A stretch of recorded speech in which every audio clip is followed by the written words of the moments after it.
Right, welcome to my swing tip for the month. What we're looking at is the swing planes. Now, there are three variations in terms of the swing planes. There's not necessarily just one path on which the club should follow, and each person is going to have his own individual swing path, purely based on biodynamics. Now, for myself, I'm not a what we call a steep path or a high swing plane, or also referred to as a shoulder planer. Now, what you're looking for in order to be in that situation is you need the forearm to be longer than the upper arm, right? So we need that bottom section there to be quite sort of 1.5 to 2 inches longer.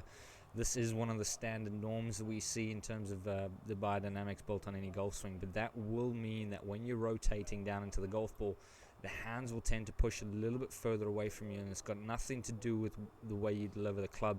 It's purely the fact that due to that length there, it's going to keep the club away from the body even when you bring that right elbow down. Now you can see I can't bring the right elbow down completely because I'm not longer in the forearm than I am in the upper arm.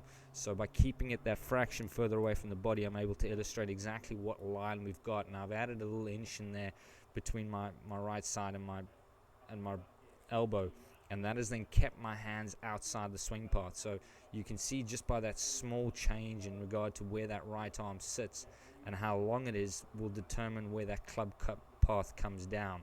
Now for me, naturally, I am what we call a torso or a mid-planer, which is my swing path is more comfortable being around my elbow in that area. So you can see how much lower I am purely because my forearm is the same length as my upper arm.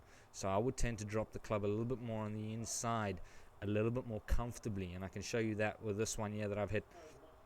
This is purely me following that one line back and through, or just trying to swing up and get my club back down onto the golf ball in a comfortable position. So the second my right arm connects, my hands will then return onto that path there, which will then result in me swinging through the golf ball a little bit cleaner, hitting the ball a lot straighter than the previous shot, because I'm no longer trying to force myself into a position I'm not comfortable with.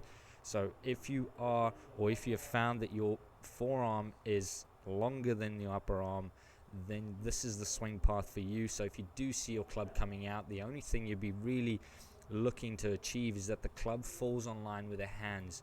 So although your swing path is steeper, the only line that you really need to be worried about is that when you come into the golf ball, that golf club is in line with the hands. So you can see there, by the time I got to that position, a bit of a lucky one, but my club is perfectly in line with my hands on that line, which tells you that you're bang on and in the right place for your biomechanics and build.